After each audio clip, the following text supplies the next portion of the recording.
4:32. Efésios 4:32.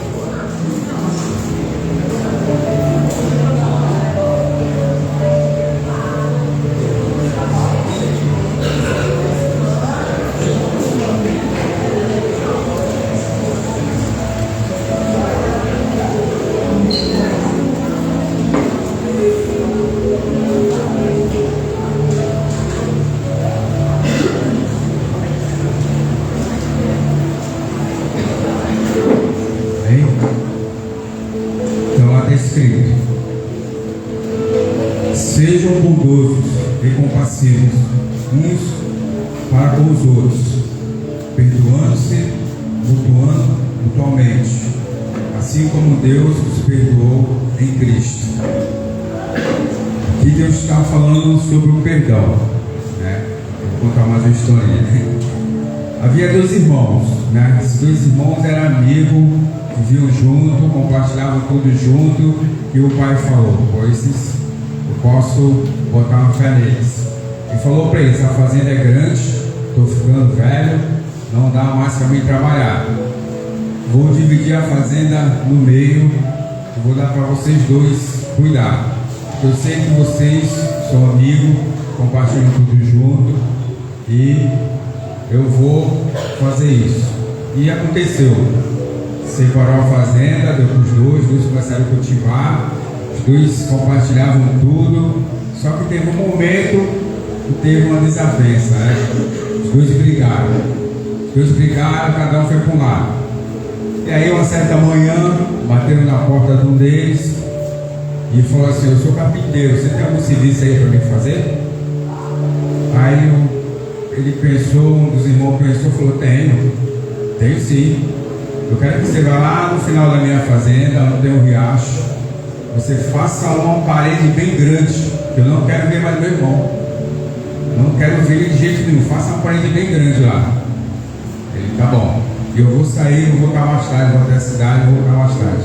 Aí ele foi, quando ele voltou, ele falou: pô, cadê o muro? Né?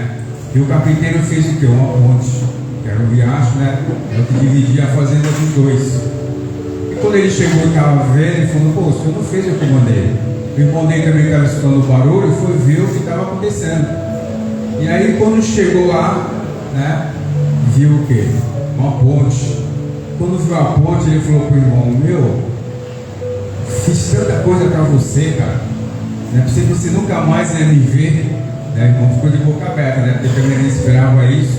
E foi, se abraçou, né? Fizeram amizade de novo e continuaram juntos. E foram embora. Aí ele voltou lá, o carpinteiro chegou até o carpinteiro e falou assim: eu vou querer o senhor na fazenda, aí tem mais serviço. Aí o carpinteiro falou: sinto muito, mas não posso ficar, porque eu tenho muitas pontes ainda para fazer. Tem muitas pontes para fazer, né? E aí, para nós concluir essa história, você pode ficar, o carpinteiro falando, né? Você pode ficar. Ele perguntou: eu tenho mais trabalho para fazer para você. O carpinteiro respondeu: sinto muito, mas não posso ficar. Eu tenho que ir, porque tem muitas pontes ainda para construir. Às vezes temos um desfordo com nossos irmãos, uma desavença, né? Brigamos com nossos irmãos. Quando isso acontece, muitas vezes construímos muros entre nós, né? Nós brigamos e eu não quero mais falar com ele. Somos da mesma igreja, somos do mesmo Deus, do mesmo Cristo que morreu por nós. O que a gente faz? É fazer esse muro, né? Mas aí paramos, né, para falar com eles. Nós não queremos vê-los, não queremos ficar perto deles, mas isso não é que Jesus quer que façamos. Ele disse que devemos amar uns aos outros como Ele nos ama. Viu? Jesus sofreu, né, muita coisa e não ficou com raiva da humanidade, né? O próprio povo dele não ficou com raiva, né? Ele amou. E o que Ele quer? Nós possamos estar fazendo várias pontes, né, entre eu e você e seu irmão, né, seus irmãos e família, porque às vezes nós somos em família e não brigamos com nossos irmãos, não conversamos, né? O que Deus quer que nós façamos, sejamos unidos, né? Não importa, o importante é que amamos um ao outro, que nem Jesus nos amou, sem preconceito, e amou cada um de nós. Amém? Vamos estar levantando para nós estar orando.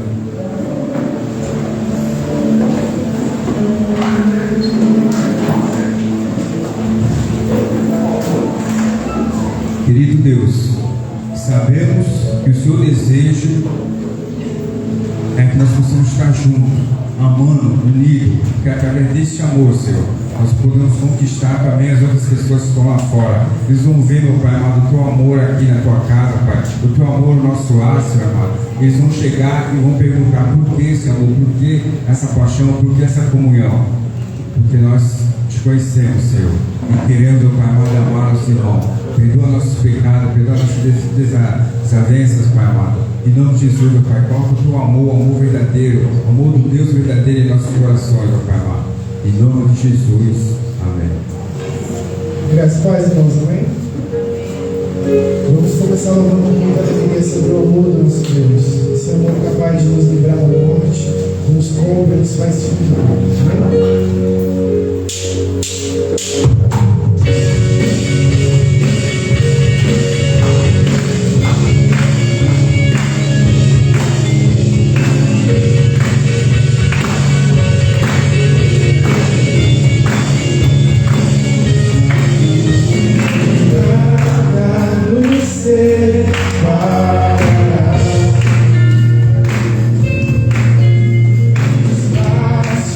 Do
Viver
nosso coração, porque nós sabemos que tudo o Senhor é um Deus que pode fazer, mas nós não queremos te adorar ou te amar pelo que o Senhor pode fazer, mas pelo que o Senhor é.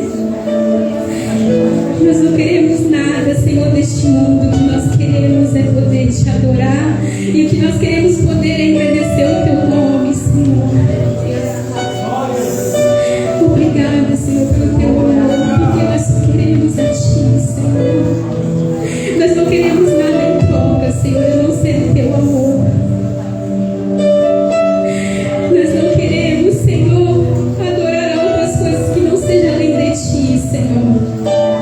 Nós só queremos a ti, Senhor. Que a nossa vida não seja uma vida que nós escolhemos estar ou querendo correr atrás de bênçãos, mas que nós possamos ter o Senhor em primeiro lugar em nossas vidas, Senhor, como prioridade em nossa vida. Nós só queremos a ti, Senhor. Nós só queremos mais de ti, Senhor. Que nada, nada possa nos afastar do teu amor, Senhor. Que nada possa nos impedir, Senhor, de estar na tua presença, de estar no teu amor, Senhor. Nada mais, Senhor, possa nos afastar de ti, Senhor. Nada, nós só queremos mais de ti, Senhor. Nós queremos mais da tua presença, Senhor. Nós queremos mais estar contigo, Senhor, e caminhar contigo, Senhor. Aleluia, aleluia. Nada, nada possa nos afastar, Senhor. Nada além de ti. Só quero a ti e nada além de ti.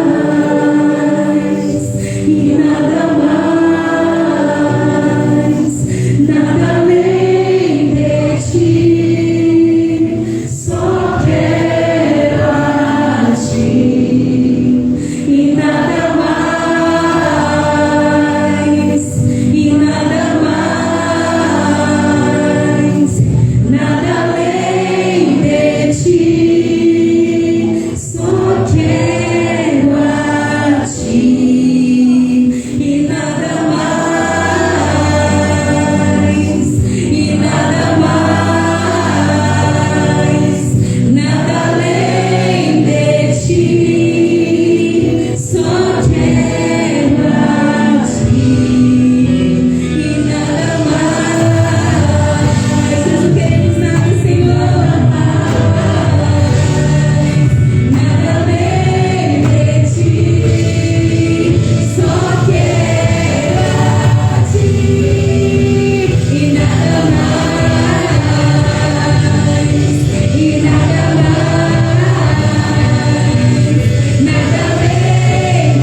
por adorar somente a Ti, Senhor. Aleluia. Que você possa aplaudir ao Senhor nesta noite, amém? Aleluia. Glória a Deus.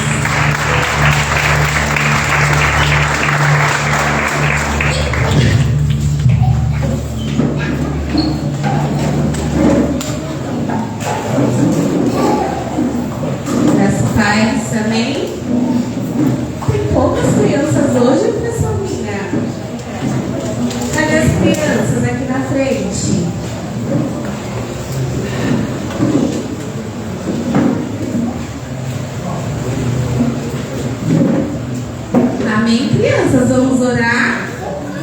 Fechem os olhinhos. Amém. Senhor meu Deus, queremos te agradecer, Pai, por estarmos na tua presença, Pai.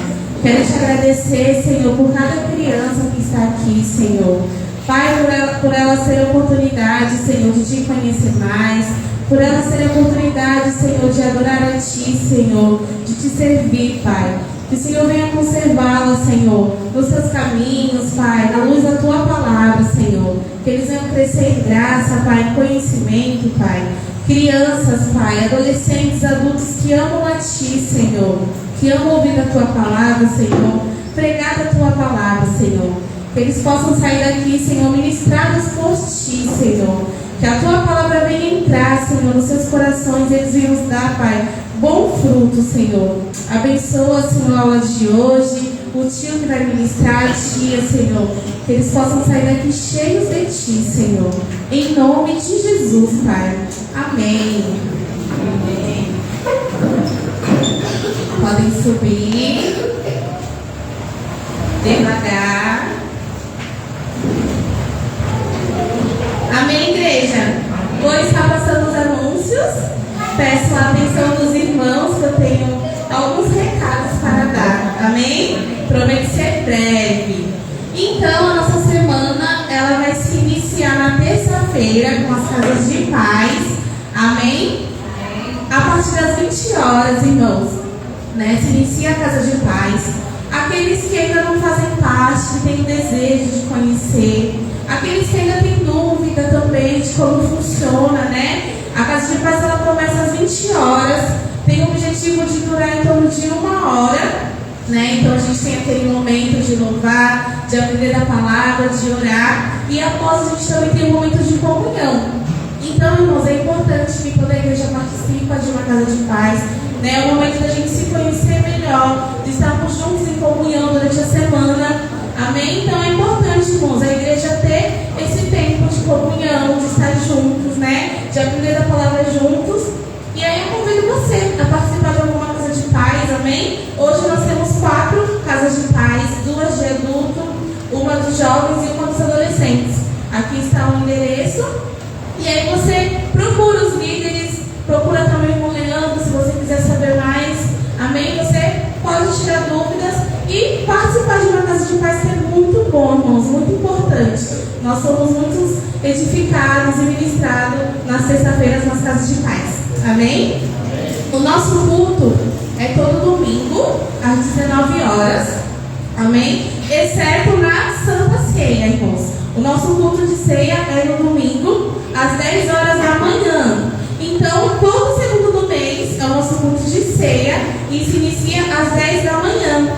Então, próximo domingo já é a nossa ceia, amém? Amém. Não vamos ter culto à noite, somente na parte da manhã. Então, irmãos, não é desculpa, porque é só uma vez no mês que você vai acordar cedo para vir para o culto, amém? Então, você esteja aqui com a sua família, né? Nós vamos ter nosso culto de ceia. É importante que você venha com a sua família ceiar juntamente, amém? Traga sua oferta também de alimento. É muito importante porque a gente ajuda algumas famílias, né, todo mês com a sua oferta. Então não esqueça da sua oferta de alimento e de estar aqui pela manhã. À noite não temos culto, somente pela manhã, a partir das 10 da manhã. Amém? Irmãos, eu sei que a grande maioria aqui já participou de almoço, né, que a gente faz geralmente após o culto de ceia. Acredito que muitos aqui já participaram, mas dessa vez nós íamos fazer o almoço, né, dia 8, que é no próximo domingo. Porém, nós pensamos, conversamos de fazer de uma outra forma. Amém? Então, irmãos, esse mês nós não vamos fazer o almoço. Nós vamos fazer um cafezão. E esse cafezão, ele não vai ser no próximo domingo, ele vai ser no domingo do dia 15. Tem a arte já, ó. Dia 15/9 vai ser o café, amém? Esse café, irmãos, ele é para toda a igreja. Mas nós vamos apresentar os novos membros. Amém? Os novos membros que fazem parte agora da família CRI. Nós vamos estar apresentando esses novos membros, vamos estar orando por eles. Aqueles também que se batizou no último batismo, nós vamos também estar orando, apresentando, para a igreja conhecer e também ser uma oportunidade, irmãos, desses novos membros conversar, interagir com toda a igreja. Então é importante que toda a igreja venha estar presente a partir das 16h30, tá? Para receber os novos membros e a gente também ter esse momento de comunhão, de interação. Amém, irmãos? Porque é fundamental a comunhão na igreja, né? Para a gente manter uma igreja saudável, a gente precisa estar em comunhão. Então, o objetivo da gente fazer o almoço, de fazer o café, é justamente para preservar a comunhão da igreja. Então, é importante que todos estejam presentes para a gente ter esse momento. Amém? Nós vamos estar organizando direitinho, mas cada um, né, a gente vai fazer o café, traga um prato de doce, um prato de salgado, para a gente fazer uma mesona e tomar um café antes do culto. O culto vai começar às 7 horas normal, às 19 horas, tá? Mas aí o café você vem às 16h30, a gente toma um café, tem esse momento e depois nós vamos ficar para o culto. Amém? Amém. Então, em vez de a gente fazer o almoço no dia 8, vamos fazer esse cafezão. Contamos com a presença de vocês e vamos estar passando mais informações no grupo, né, para a gente colocar o que cada um vai trazer. A gente vai organizar direitinho e vai estar avisando vocês. Amém? Agora o último recado vai para os casais. Os casais da CRI, irmãos. Acredito que ainda não tem a arte, mas nós estamos elaborando. Nós vamos fazer o culto de casais no dia 21/9. É no sábado. Amém? E é para aqueles que são casados ou aqueles que estão.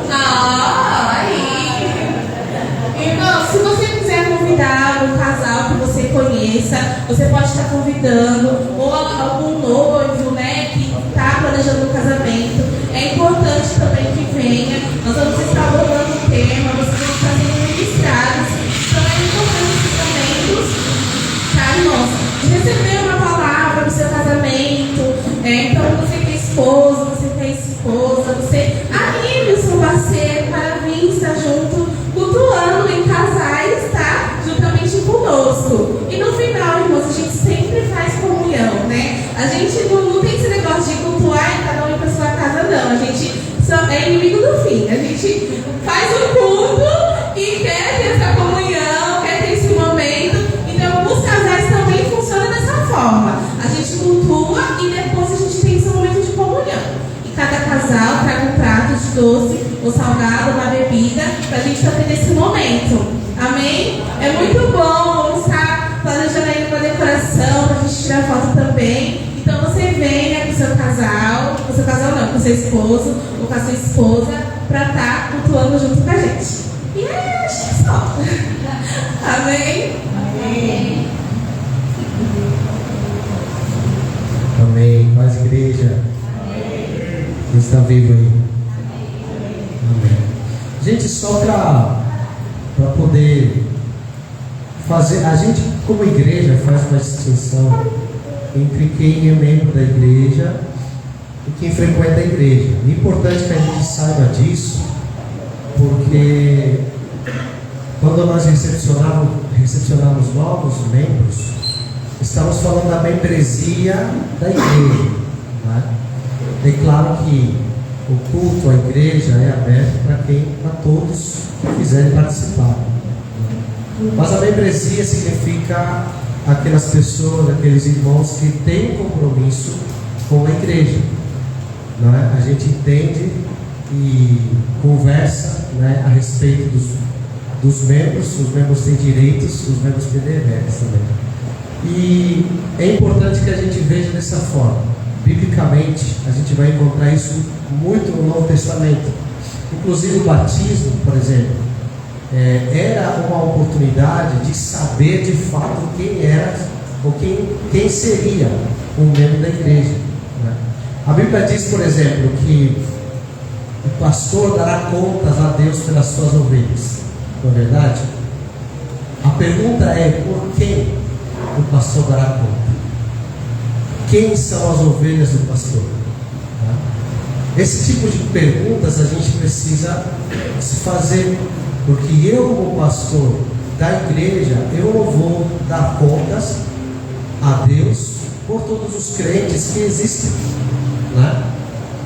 Mas sim por aqueles que se consideram as minhas ovelhas, no sentido de organização, e eu consigo ser o pastor deles.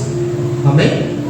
Então é importante que nós entendamos que para eu ser parte da igreja, em algum momento, irmãos, porque eu não posso ser eternamente ou frequentar apenas a igreja, mas em algum momento eu preciso me comprometer.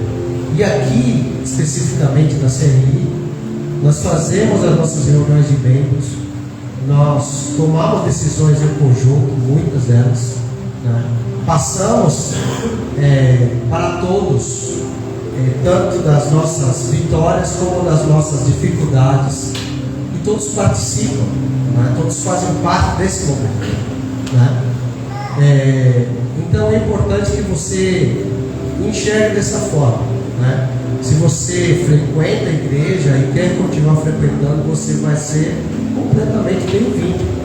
Mas se em algum momento você resolve no seu coração não apenas frequentar a igreja, mas ser membro da igreja, é importante que você fale com a gente e nós realmente poder acolher você como membro, dar as boas-vindas a você e fazer você parte também de futuras decisões que nós iremos tomar como igreja.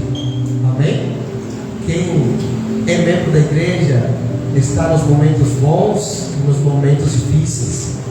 Quem faz parte da membresia da igreja é capaz de não apenas olhar a sua igreja local como mais uma igreja, mas enxerga a sua igreja como a sua casa, como o seu lugar.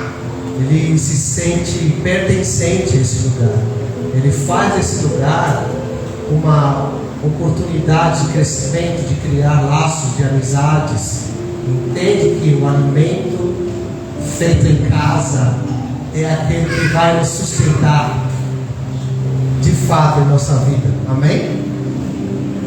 Você entende? Você pode até sair para almoçar fora, você pode até jantar fora em alguns momentos, mas de fato você sabe que aquilo que sustenta todos os dias a sua vida é um alimento feito em casa. Amém?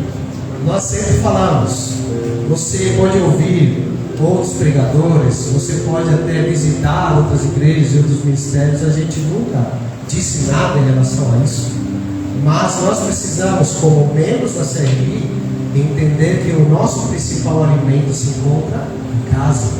O nosso principal alimento se encontra aqui. E nós precisamos enxergar a nossa igreja dessa forma. Então convido a toda a igreja, só reforçando, né, o que já foi avisado aqui, no dia 15, para que todos estejamos aqui prestigiando os nossos novos membros e também aproveitando esse tempo para ter comunhão com a igreja. Amém? Outra coisa também que só para a gente ir se preparando, em julho do ano que vem, os adolescentes terão o seu retiro, tá bom? O retiro será lá em Itanhaém, né? Eles já estão se preparando para isso. Então também nós precisamos preparar os adolescentes, o seu filho, convidar alguém também para participar desse retiro que vai ser um momento único para eles. Então, eu sei que ainda falta, mas você sabe como é retiro, precisa ser organizado com muita antecedência. Então, saiba que em julho do ano que vem, os adolescentes terão o seu retiro. Amém? Amém. Abra sua Bíblia aí, por favor, no livro de Mateus, capítulo 25, versículo 21. Quero falar um pouquinho acerca de oferta, de dízimo, no momento que nós iremos contribuir com a igreja.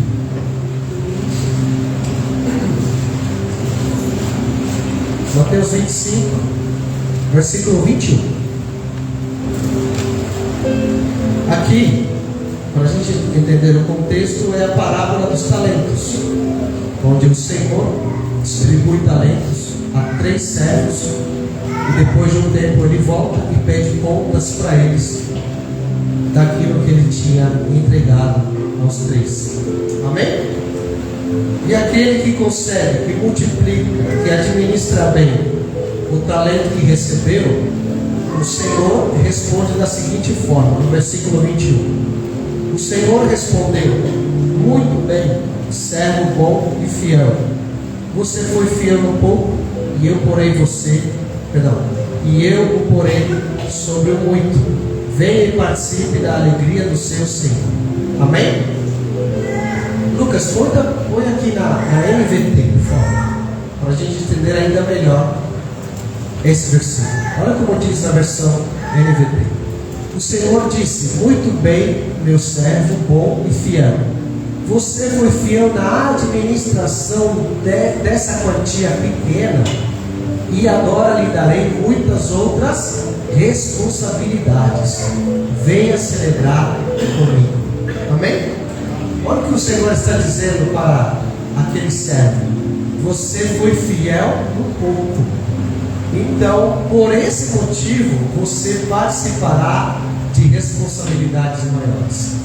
E uma das coisas que nós precisamos sempre entender na hora de contribuir, na hora de ofertar, na hora de fazer parte desse ato de generosidade na igreja, é que nós não precisamos esperar as condições perfeitas para que nós possamos contribuir ou ofertar.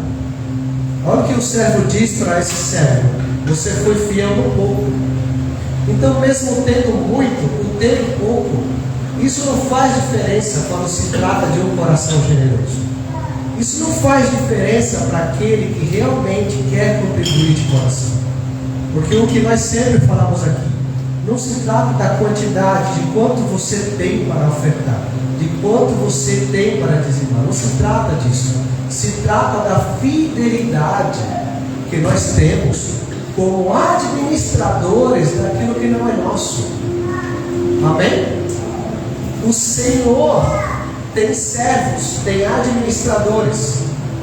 Nós em nenhum momento poderíamos agir como senhores, mas sim como mordomos, como administradores daquilo que é do nosso Senhor. A partir do momento que nós começamos a agir como senhores, então nós iremos pensar que tudo que temos é nosso, e que foi pela nossa capacidade, nossa habilidade, nossa inteligência, nossa força, que nós conquistamos tudo que temos. E pode ter certeza que esse momento será o princípio do fim, né? É por isso que nós precisamos ter uma mente daquele que administra os recursos do seu Senhor, aquele que é mordomo dos recursos que não são dele, mas sim ele consegue ser fiel na administração daquilo que é do seu Senhor. Amém? E a fidelidade, a generosidade, a liberalidade não tem a ver com o quanto você tem no seu bolso nem na sua conta, porque nós precisamos ser fiel no pouco. Se você é fiel no pouco, você conseguirá ser fiel em qualquer circunstância. Qualquer circunstância. E se você vê do lado contrário, é a mesma coisa. Se você é infiel no pouco, você também será infiel quando tiver muito.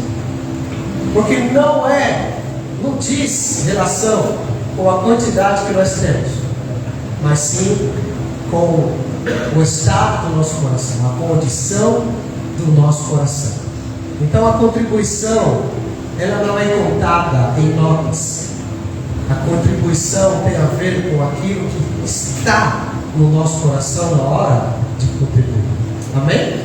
Então que nós possamos ofertar a Deus com todo o nosso coração, sabendo que nós somos fiéis em qualquer circunstância, seja no pouco, seja no muito, continuaremos sendo fiel ao nosso Senhor. Amém?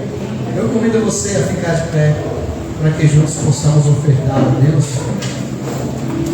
Ali atrás dos envelopes você pode usar um deles para ofertar, ou você pode fazer a sua contribuição através da chave Pix. Mas lembre disso, estamos aqui para ser fiéis a Deus naquilo que o Senhor nos permite administrar. Oremos, Senhor, te agradecemos, Deus, nessa noite. Obrigado pela oportunidade que nós temos de contribuir, porque assim somos usados para sustentar a tua obra, sustentar a igreja, Senhor, para que por muitos e muitos anos neste lugar seja pregada a tua palavra, Senhor, para que nós possamos fazer parte dessa família, dessa casa, que nós sermos edificados, alimentados, Senhor, a cada dia que estivermos aqui, Senhor. Abençoa quem dá com alegria, quem dá de todo o coração, aqueles que são fiéis a Ti, sabendo que tudo que temos vem de Ti, Senhor. Nós te agradecemos, Pai. Oramos em nome de Jesus. Amém e amém. Pode passar, pode enfrentar o Senhor.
E tem bom ânimo. Não te mandei eu, tão somente esforça-te e ser corajoso. Irmãos, eu quero orar com os irmãos nessa noite, para que o Senhor, Ele venha fortalecer o nosso coração, para que o Senhor, Ele venha nos dar força para vencermos as nossas batalhas. Amém? Oremos ao Senhor. Senhor Deus e Pai, Senhor Jesus, nesta noite, Deus, nós como igreja, Senhor, nos colocamos diante da Tua presença.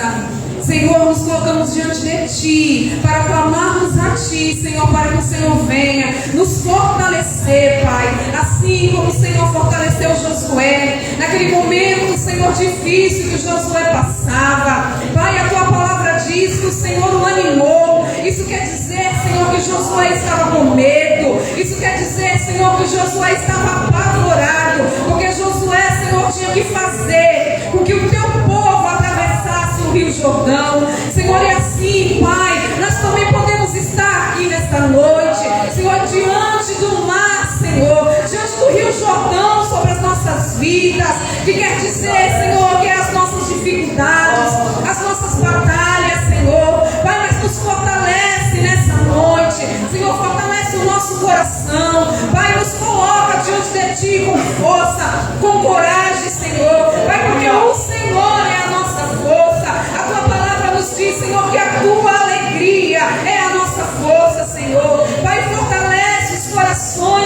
noite. Senhor, onde houver Pai, com seu coração desanimado, que o Senhor venha animar nessa noite. Senhor, venha lançar fora todo medo, Senhor. Todo aquele, Senhor, que entrou aqui nessa noite com o seu coração, Senhor, tomado pelo medo, porque o rio, Senhor, é muito grande para atravessar. Ó Deus, que o Senhor possa fortalecer, que o Senhor possa dar coragem aos teus filhos nessa noite, Pai. Como igreja, que nós viemos ser um povo forte, que nós viemos ser um povo corajoso diante das dificuldades, porque o Senhor diz, Senhor, na tua palavra, que o Senhor jamais nos desamparará e que o Senhor jamais, Senhor, nos deixará. Pai, nós não estamos sozinhos. O Senhor não nos deixa, Senhor, no mar da dificuldade sozinho. Pai, que nós venhamos entender que o Senhor está conosco a cada momento das nossas vidas, Senhor. Pai amado, fortalece o coração dos teus filhos, fortalece o coração da tua igreja nessa noite. Anima, Senhor, e dê coragem para cada um de nós nessa noite. É o que nós te pedimos, Senhor, e já te agradecemos em nome de Jesus. Amém. Aleluia. Glória a Deus. Pode se assentar, irmão. Aleluia. Glória a Deus. Glória a Deus. O Senhor que nos fortalece, amém? E nós queremos dar as boas-vindas a quem nos visitam, receber com alegria, receber de todo o coração, amém? Júlia está aqui conosco, seja muito bem-vinda aqui entre nós, amém? A Sueli, o Davi também, Deus abençoe a vida de vocês, sejam bem-vindos. Magali está aqui conosco, seja bem-vinda. Maria José, Deus abençoe, seja muito bem-vinda, amém? Nós vamos dar um aplauso bem forte, amém, irmãos?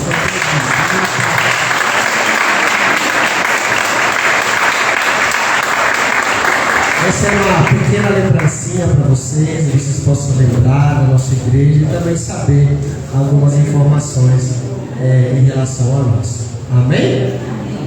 Quantos estão prontos para ouvir a palavra de Deus? Amém. Eu confesso, faz tempo que a gente não ouviu o pastor Lula, né? Então, eu já estava esperando. Glória a Deus. Vamos. Ah, chegou a outra pregadora. Chegou antes, você tem que chegar primeiro.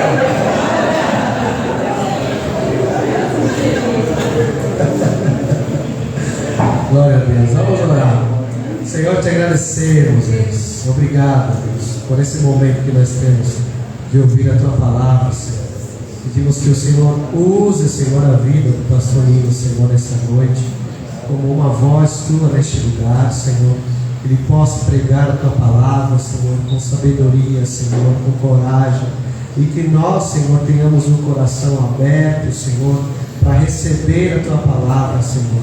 E que ela frutifique grandemente em nossos corações, pois a tua palavra é viva, é eficaz, é suficiente para os nossos corações, Senhor. Te agradecemos, Deus, e oramos em nome de Jesus. Amém. Graças a Deus, igreja, amém. Glória a Deus.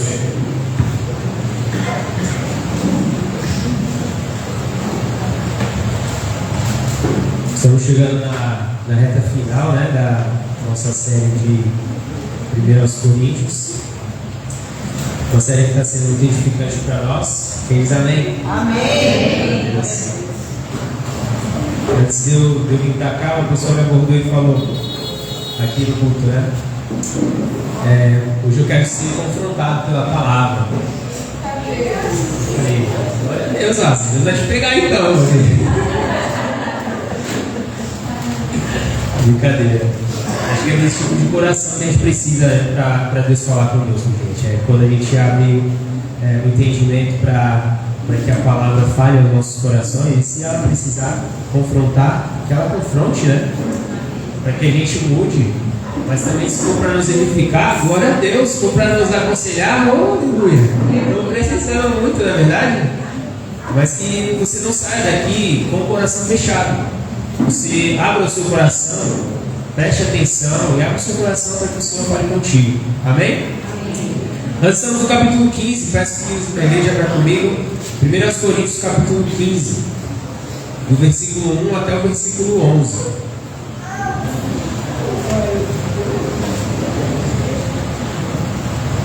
1 Coríntios capítulo 15, do versículo 1 até o versículo 11. Quem achou pode dizer amém? Glória a Deus, diz assim a palavra do Senhor. Irmãos, quero lembrá-los do evangelho que preguei a vocês, o qual vocês receberam, no qual estão firmes. Por meio deste evangelho, vocês são salvos, desde que se apeguem firmemente à palavra que preguei. Caso contrário, vocês têm crido em vão. Pois o que primeiramente lhe transmiti foi o que recebi, que Cristo morreu pelos nossos pecados, segundo as Escrituras, foi sepultado e ressuscitou ao terceiro dia, segundo as Escrituras, e apareceu a Pedro e depois aos 12. Depois disso apareceu a mais de 500 irmãos de uma só vez, a maioria dos quais ainda vivem, embora alguns já tenham adormecido. Depois apareceu a Tiago, e então a todos os apóstolos. Depois destes apareceu também a mim, como a um que nasceu fora de tempo. Pois sou o menor dos apóstolos, e nem sequer mereço ser chamado de apóstolo, porque persegui a igreja de Deus. Mas pela graça de Deus sou o que sou. E a sua graça para comigo não foi inútil. Antes trabalhei mais do que todos eles. Contudo, não eu, mas a graça de Deus comigo.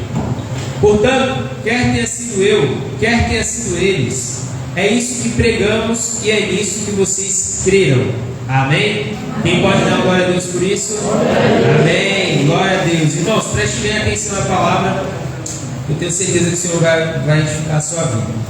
Esse capítulo 15, igreja, é um capítulo que o apóstolo Paulo se preocupa em explicar a doutrina da ressurreição dos mortos. E principalmente explicar a ressurreição de Cristo. Ou não explicar, mas provar historicamente que Cristo realmente ressuscitou. O capítulo inteiro, de número 15, ele vai dividir em 3 partes. A primeira ele fala da ressurreição de Cristo. A segunda parte, do 12 até o 33, ele fala da ressurreição daqueles que já morreram. E no versículo 35 em diante, ele fala da ressurreição dos que estão vivos e vão ressuscitar quando Jesus voltar. Então, é 3 tipos de ressurreição que ele vai falar no capítulo 15 inteiro. Ou seja, ele se dedicou para poder explicar detalhe por detalhe da doutrina da ressurreição. Amém? Mas por que o apóstolo Paulo se dedicou a fazer isso? Porque ele se dedicou um capítulo inteiro a falar de um tema que é a ressurreição. E aqui eu quero introduzir a palavra dessa forma. Naquela época, o que imperava era o pensamento grego, né? Era a filosofia, como vocês viram, como a gente viu aqui durante a série. Várias vezes o pastor Andrés falou sobre isso, de que os gregos eles não acreditavam na ressurreição. E o que imperava era a filosofia grega. Então as pessoas da época acreditavam muito, eram muito influenciadas por aquilo que eles falavam e ensinavam. E uma das coisas que eles ensinavam era de que o corpo é mau e o espírito é bom. Então o espírito do homem ele é aprisionado a um corpo material, até que ele morre e esse espírito se liberte. Então a ressurreição para o grego é uma coisa idiota, é uma coisa besta. Por quê? Porque o corpo é mau. Então para eles, quem fala sobre ressurreição fala besteira, fala de algo que não tem sentido. Em Atos capítulo 17, o apóstolo Paulo ele vai em Atenas para pregar o evangelho. Atenas era o centro da filosofia naquela época. E diz ali no capítulo 17, quando, se você quiser ler, você lê depois, ele vai pregar a ressurreição de Cristo. Ele vai pregar o evangelho da ressurreição, a boa nova da ressurreição. Ou seja, que um Deus veio para a terra para morrer no seu lugar, e não só morrer, mas ressuscitar. E aí os gregos, os filósofos lá da época, ele estava dentro de um lugar chamado Areópago. Areópago era tipo um ringue do UFC, só que de ideias. Eles discutiam, debatiam as suas ideias sobre política, sobre sociedade, inúmeras coisas, religião, tudo. E o apóstolo Paulo chega lá. E aí ele começa a pregar que Jesus, o Filho de Deus, morreu na cruz pelos pecados daquele povo e ressuscitou ao terceiro dia para salvar a vida deles. E os filósofos olhavam para ele e chamavam ele de paroleiro. Paroleiro é uma pessoa que fica contando parábolas, mas que não tem sentido. Pessoas que falam coisas sem sentido. Só que era o apóstolo Paulo, o grande pensador da igreja. Ou seja, era um pensamento desconsiderado, era um pensamento que não tinha respeito nenhum na sociedade. Então Paulo precisou estabelecer na igreja e comprovar a ressurreição de Cristo, porque isso chegou dentro da igreja. Ele começa o versículo dizendo, versículo 2, ele fala, versículo 1, ele começa dizendo, quero lembrá-los do Evangelho. Por que quero lembrá-los do Evangelho? Porque provavelmente a igreja estava esquecendo e sendo influenciadas por aquelas pessoas que não acreditavam na ressurreição. Vou dar um exemplo. Os saduceus, não sei se você já ouviu falar, mas havia um grupo na época, preste bem atenção nisso, você vai entender, que se chamava saduceus. Os saduceus eram um grupo de judeus que lideravam o povo judeu daquela época. Era um dos grupos que faziam parte do que era chamado de aristocracia. A aristocracia era um modo de governar o povo. E os saduceus eram um grupo que fazia parte dessa aristocracia que determinava como seria o culto, a adoração, a liturgia, entre outras coisas mais. Então esse grupo eles influenciavam muito o povo judeu. Como a nossa igreja, como a igreja de Cristo, melhor dizendo, é oriunda do pensamento judaico, muitas pessoas ouviam os saduceus. Só que tem um detalhe, os saduceus não acreditavam na ressurreição. Os saduceus eles não acreditavam na ressurreição, eles eram influenciados pelo povo que não acreditava, pelos pensadores que não acreditavam. E olha que interessante, igreja, preste bem atenção, dorme não, você vai entender. A aristocracia, como eu disse, era um modo de governo. Era um modo de governo regido pelos aristos. Quem eram os aristos? Aristo é uma palavra grega que significa os melhores indivíduos. Então era um grupo que eram considerados os melhores indivíduos da sociedade. Pensa em uma pessoa que hoje está na política, influente, uma pessoa culta, uma pessoa inteligente, uma pessoa que influencia. O que ela fala, você diz, uau, eu concordo. Teoricamente, essa pessoa faz parte dos melhores indivíduos da sociedade. Por isso você vota nela. Porque para você ela é a melhor para estar ali. O que eu quero dizer, igreja?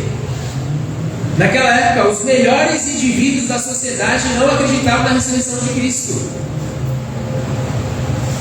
Aqueles que influenciavam, que governavam, que criavam política, que criavam doutrinas, que criavam moralidade, aqueles que pregavam, não acreditavam que Cristo ressuscitou.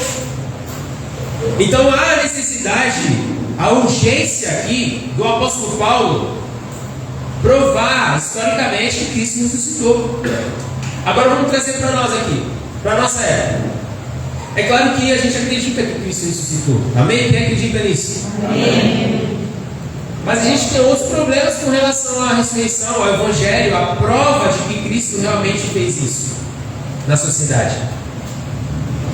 Exemplo, adulterar a mensagem do Evangelho. Hoje a gente escuta uma série de mensagens totalmente desvirtuadas daquilo que tem que ser, que é a pregação da ressurreição de Cristo, a pregação da morte de Jesus na cruz, a pregação de que somos pecadores e carentes da glória de Deus, precisamos entregar a nossa vida para Cristo, porque senão, meu amigo, você está perdido. Esse assunto é o assunto central do Evangelho, mas no Instagram provavelmente você não vai ver, porque não engaja. O principal pregador que tem mais seguidores, 2 milhões, 3 milhões hoje, pouco se fala da cruz nas mensagens dele, mas é o que mais é assistido. Então veio o apóstolo Paulo na igreja, dizendo: irmãos, quero lembrá-los. Lembrar o que, apóstolo Paulo? O evangelho que preguei a vocês. Gente, a gente tem o costume de esquecer do evangelho.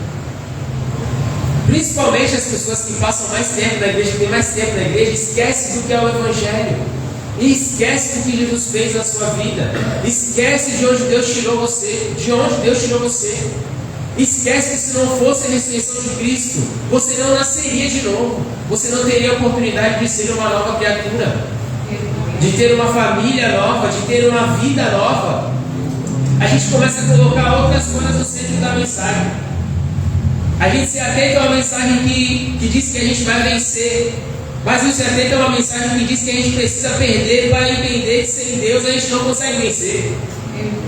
A gente se atenta a mensagens que dizem que nós vamos ser felizes, que nós vamos conquistar, que nós vamos vencer aquilo que todas as batalhas, que nós vamos conseguir aquilo que queremos. Mas quando a palavra é se humilhe, se arrependa. O Senhor morreu por você, mas há necessidade de você deixar os seus pecados no altar do Senhor e entregar a sua vida para Cristo. Você não quer ouvir isso, isso não é tão interessante. Mas o apóstolo Paulo ele vem para nos dizer, irmãos, quero lembrá-los do evangelho que preguei. Eu vou parafrasear o apóstolo Paulo. Igreja, vamos lembrar do evangelho que vocês escutam todos os domingos nessa igreja. Amém. O evangelho que manda nós nos convertermos à palavra de Deus. O evangelho que ordena a gente a se arrepender dos nossos pecados e nos endireitar segundo a vontade de Deus. O evangelho que diz também que a graça de Deus recai sobre a sua vida de uma forma transformadora. O evangelho que mostra que ressuscita a família, ressuscita casamento, ressuscita a sua vida. Vamos lembrar desse evangelho quando nós venhamos cultuar, para que nenhuma outra mensagem venha nos dar, nos tirar, ou melhor, nos atrair. Quem crê nisso? Amém. Amém? Glória a Deus. No versículo 2 ele diz assim: por meio deste evangelho vocês são salvos. Ou seja, vocês são salvos por meio da mensagem que é pregada. Claro, Jesus Cristo morreu na cruz e ressuscitou, isso é fato. É essa obra que nos ressuscita, que nos transforma, que nos faz converter. Mas se você não escutar sobre isso, você não vai saber, na verdade. Então é a mensagem que te converte. Quanto tempo tu dedica para ouvir essa mensagem ao longo da semana? Para ler sobre ela? Para ouvir músicas que falam sobre ela? Porque é essa mensagem que te salva. Quanto menos tu ouve, quanto menos tu lê, quanto menos tu vê essa mensagem, menos você se converte, menos você muda, menos você é salvo. Mas quanto mais você lê, mais você ouve, mais você se alimenta, mais você é salvo, mais você está mais próximo, mais você está mais intenso a Ele. Amém? Amém. Desde que se apeguem firmemente à palavra. Olha aí o que ele diz: por meio deste evangelho vocês são salvos, se guardarem. Ali diz se, na minha versão diz desde que. Apeguem-se firmemente. Vamos pensar aqui comigo, preste atenção. Ele diz: desde que apeguem-se firmemente à palavra. E o que é apego, né? O que é apego? Vamos fazer um exemplo aqui para você entender legal essa palavra. Pense num casal de namorado.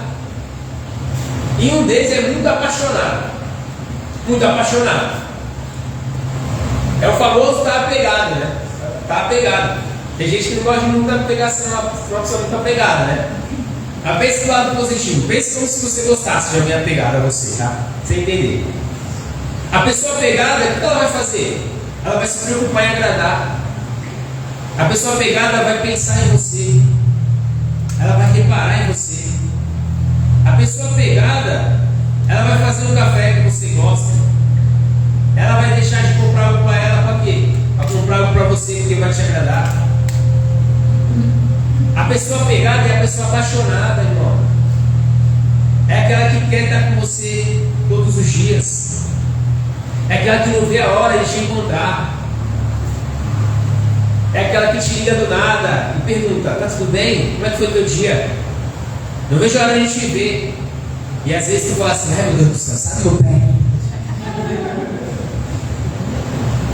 Mas isso é porque a pessoa está apegada, está apaixonada. O apóstolo Paulo diz: por meio deste evangelho vocês são salvos. Na minha versão está: desde que apeguem-se. E a palavra guardarem não alcança esse sentido. Também está certo, mas o original o sentido é de você de fato apegar, de você querer pegar, de você desejar pegar. Mas ele completa a palavra, ele soma outra palavra firmemente, firmemente. Então tu deixa de ser só um namorado, apegado, apaixonado. Agora tu bota aliança. Tu bota aliança de compromisso. Quem tem isso que eu digo, igreja? Amém? O firmemente não é mais o apaixonado. Não é mais aquele que está emocionado, que quer. Não, o firmemente é comprometido com aquilo que está apaixonado. Apegue-se firmemente é quando você olha para a pessoa que você está apegado, apaixonado, agradando, elogiando, servindo, fazendo o que ela mais gosta. E você diz assim, quer saber, eu vou pedir ela no casamento. E aí tu vai lá, gasta o teu salário todo comprando uma aliança de R$1.500. Tu tem um salário mínimo só. E aí tu ou tu parcela ou tu gasta o salário todo, né? Não tem escolha. Mas tu está apaixonado. Tu vai querer saber? Não. Tu vai comprar, não vai? Eu acho que sim, mas tudo bem. Estou falando isso, irmão, porque olha, nossa vida é dura, viu? Uma aliança é caro. Não é verdade? A pessoa que você está pegando não merece? Merece. Olha aí, merece ou não merece, mulheres? Então vamos lá. E aí tu compra a aliança, né? E aí a gente faz toda aquela cena. O que eu vou fazer para pedir essa pessoa em casamento? Vou levar ela no pier? Vou levar ela no quebra-mar? Vou levar ela no, sei lá, em outro país? Tem gente que vai levar para a França, né? Pede lá, um amigo meu fez isso, levou a namorada dele para a França e pediu ela na frente da Torre Eiffel. Rapaz, bichão era pegado mesmo. Esse era pegado mesmo. Mas é isso, né? Vamos pedir, eu estou apaixonado. E aí ele ajoelha, né? A pessoa ajoelha e coloca a aliança. Apegou-se firmemente. Ou seja, ela de fato se comprometeu com a paixão dela por aquilo. Não muda quando se trata do Evangelho, quando se trata da pessoa de Cristo. O apóstolo Paulo ele fala: por meio deste Evangelho vocês são salvos, desde que se casem com a ideia de se apaixonar pela pessoa de Cristo. A única diferença é que não é o noivo que te pede em casamento. Por quê? Porque o noivo não é o noivo que se apegou. Não é o noivo que está firmemente apaixonado. Você, irmão, é que responde ao pedido. É a noiva que responde ao pedido. Pensa Jesus na sua frente dizendo assim: ó, quer casar comigo, Alexandre? É óbvio que Jesus não vai fazer isso. Ele ressuscitou. Ele é o Rei dos Reis. Ele é o Senhor dos Senhores. Ele é o noivo perfeito, cheio de amor, suficiente para nos salvar. A diferença é que nós aceitamos o pedido de casamento do noivo de joelhos. Senhor, eu aceito. Agora a questão é: será que a gente está aceitando o pedido? A questão é: será que estamos nos prostrando ao pedido de casamento do noivo? Em outras palavras, será, gente, que nós estamos de fato se apegando à pessoa do noivo, guardando o que ele fez, o que ele pregou, o que ele ensinou? Basicamente isso que o apóstolo Paulo está dizendo. O casamento com o noivo não é só você dizer: eu aceito casar com você. O casamento com o noivo é se ajoelhar diante do noivo. O casamento com o noivo é dar a mão para ele pôr aliança no seu dedo. Sabe o que é isso, irmão? É renunciar àquilo que tu ia fazer. É renunciar à tua escolha que tu tinha, porque agora tu tem alguém te pedindo em casamento. Agora não é a tua escolha, é a escolha de vocês. Se tem algum homem aqui macho para dizer: eu faço sozinho, não pergunto nada para minha mulher, levanta a mão aí para tu apanhar.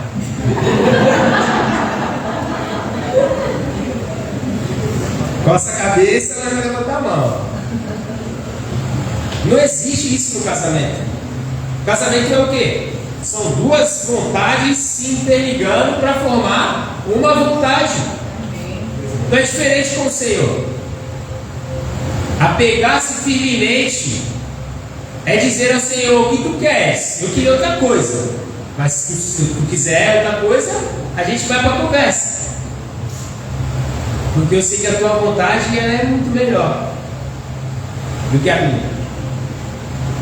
Você está pegado firmemente à ideia de se apaixonar por Jesus, de se casar com Jesus. É isso que o apóstolo Paulo diz. Se você não tiver, meu irmão, se preocupe se você está sendo salvo. É isso que ele está dizendo. Se preocupe se de fato tu está salvo. Se tu entendeu o que é estar salvo. Se tu entendeu o que é ser salvo. Ser salvo não é simplesmente dizer: Senhor, eu acredito. Salvo aqui não é simplesmente você não vai para o inferno, agora vai para o céu. Não é isso, tá? Salvo aqui é transformação. Transformação. Tem algumas traduções que o são ali é estão sendo salvos. Por meio deste evangelho vocês estão sendo salvos. O que isso indica que não se trata da salvação no sentido de salvação das suas almas, mas de transformação da sua vida. É no sentido, por meio deste evangelho vocês estão sendo transformados se apegar firmemente ao casamento com Ele. Se apegar firmemente à palavra que preguei, aos ensinamentos que eu dei, à ressurreição de Cristo. Amém? Amém. Quem crê nisso pode dar uma glória a Deus? Glória a Deus. E qual foi a palavra que ele pregou? 1 Coríntios 1, versículo 18. Ele vai falar no capítulo 1 e 2 sobre a sabedoria de Deus, o apóstolo Paulo. E ele fala assim no versículo 18: porque a palavra da cruz é loucura para os que perecem, mas para nós que somos salvos é poder de Deus. É poder de Deus para transformação. É poder de Deus para cura, para libertação, para restauração. Então, casar com Ele é receber o poder de Deus. É receber aquilo que te dá poder para transformar a sua casa, transformar a sua vida, mudar, ser alguém que faz a vontade de Deus. Querido, se você tem esse coração, significa que você está sendo transformado pela mensagem, pelo pedido de casamento. Você está de joelho diante da aliança dizendo sim para Ele. Mas por favor, saia de cima desse muro logo, porque Ele já pediu. O noivo já pediu. Ele já deu uma casa. Ele não é um noivo que não trabalha, não tem condição de sustentar sua vida. Ele não é esse noivo, não. Ele é o noivo que vai te dar o que você precisa: casa, comida, roupa lavada. Estilo, metafórico da coisa, Amém, gente? Amém. Do 3 a 8, o apóstolo Paulo, ele vai dar uma lista de evidências. Uma lista de evidências de que Jesus ressuscitou. E aí ele diz: Ele morreu pelos nossos pecados segundo as Escrituras. O que isso indica? Que nas Escrituras do Antigo Testamento dizia isso. E isso aconteceu. Segundo, Ele foi sepultado. Terceiro, ressuscitou no terceiro dia, segundo as Escrituras. Quarto, apareceu a Pedro e depois aos 12. O que isso significa? Alguém viu Jesus ressurreto. Então isso é uma prova histórica. E não somente uma pessoa, mas senão 12 pessoas. Por que o apóstolo Paulo se preocupa com isso, igreja? Preste bem atenção. Porque naquela época, dentro da nossa igreja, tinha chegado aquele pensamento de que Jesus não ressuscitou. Então há necessidade do apóstolo Paulo comprovar exatamente que Jesus ressuscitou. Depois apareceu para mais de 500 pessoas. Vamos ler o versículo. Versículo 6. Coloca aí para mim isso aí. Depois disso apareceu a mais de 500 irmãos de uma só vez. A maioria dos quais ainda vive, embora alguns já tenham adormecido. Ou seja, 500 pessoas viram Jesus ressurreto. Isso não é prova histórica? Com certeza. Não é prova científica. Prova científica você faz teste no DNA, faz teste se a digital estava na roupa, agora alguém vê. Isso é prova histórica. 500 pessoas viram. Depois ele apareceu para Tiago, versículo 7.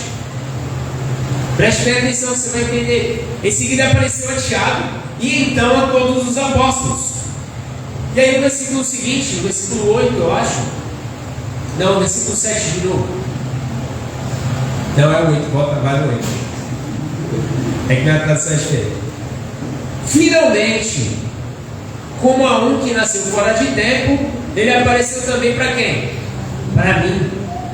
Agora repare, durante os versículos que a gente leu, do 3 a 8, ele vai dando só relato histórico.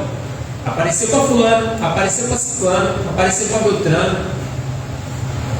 Cumpriu as escrituras, mas tem uma coisa que para mim, eu estou parafraseando, mas finalmente, ou seja, a comprovação cabal, que é incontestável, ninguém vai mudar. Para mim, ninguém vai bater de frente com essa prova.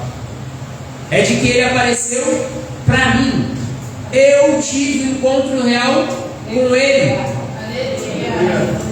Como em um fora de tempo. Ou seja, as pessoas acreditavam que tinha que nascer naquela época para Jesus aparecer. Mas não, eu tive um encontro real com Jesus. E aí vai no versículo 9. Pois eu sou o menor dos apóstolos e nem sequer mereço ser chamado de apóstolo, porque persegui a igreja de Deus. Preste atenção, igreja.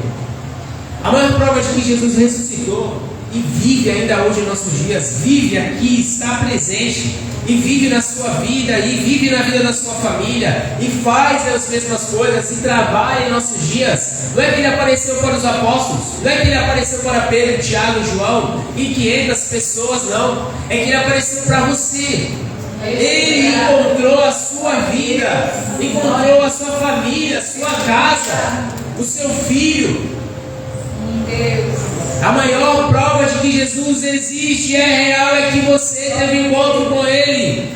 Ele pegou você de um perseguidor de igreja e transformou você no apóstolo da igreja. A maior prova de que Jesus vive. Não vai buscar provas históricas porque você não vai se converter. Não vai buscar prova científica porque não vai adiantar. Não tente provar para as pessoas a existência de Cristo com base na ciência ou com base na filosofia, na história. Prove a existência, a ressurreição de Cristo com base na sua vida, na sua vida. Você acredita porque Ele te encontrou como um trem que passa na frente de um ônibus. Um baque é transformador. Um ônibus não resiste ao baque de um trem desgovernado. Isso é Cristo te encontrando. É um trem que vem de uma velocidade que não dá para parar. Bate em você e você renasce. Porque você não aguenta o baque. Cristo, Ele vem te impactar de uma forma que você vai ser outra pessoa quando Ele chega. Glória a Deus. A sua família é transformada. Sua vida, seu coração, sua mente é transformada. Percebe que o apóstolo Paulo não fala de ninguém, não fala além do que a prova, até chegar nele. Quando chega nele, ele diz: porque eu sou o menor, porque perseguia a igreja. E olha o que Deus fez na minha vida. Hoje, eu sou apóstolo de Cristo. A maior prova de que Jesus é real, se alguém te perguntar, não se preocupe em falar que ele apareceu para Pedro e mais 500 pessoas. Não se preocupe em falar que ele cumpriu as escrituras de cabo a rabo, porque isso na verdade é contestável. Ninguém vai poder desmentir. Ninguém vai poder provar ou desprovar, porque é real. Agora, se ele te encontrou e transformou a sua vida, depende de você aceitar o casamento. Não é verdade? Agora, o que mais prova, o que mais transforma a vida de uma pessoa é ela saber que historicamente Jesus ressuscitou, ou que a sua vida foi transformada por essa ressurreição. O que alcança a vida de alguém? Uma informação ou uma prova social? Alguém mudado, alguém transformado, alguém que antes mentia, hoje não mente mais. Alguém que antes traía, hoje não trai mais. Alguém que antes roubava, hoje ajuda. Alguém que antes era... Gente, a prova social converte as pessoas. O Espírito Santo convence as pessoas do pecado a partir do momento em que elas enxergam em você a mudança, a transformação, a ressurreição. Amém? Amém. Quem crê nisso? Amém. Glória a Deus. No versículo 10, ele diz: mas pela graça de Deus sou o que sou. Vocês percebem que o apóstolo Paulo ele tenta enfatizar na mente das pessoas a importância da prova moral como evidência da ressurreição de Cristo, que ele não fica só dizendo, mas finalmente ele apareceu a mim. Não, ele diz, mas eu sou menor, que antes perseguia, hoje sou apóstolo de Cristo. Não acaba aí, ele continua. Mas, pela graça de Deus, sou o que sou. Ele continua dizendo que Jesus transformou a vida dele. E essa é a prova mais importante. Agora, preste bem atenção. Mas pela graça sou o que sou. Ele fala exatamente da sua identidade. E um dos grandes problemas da nossa sociedade são as pessoas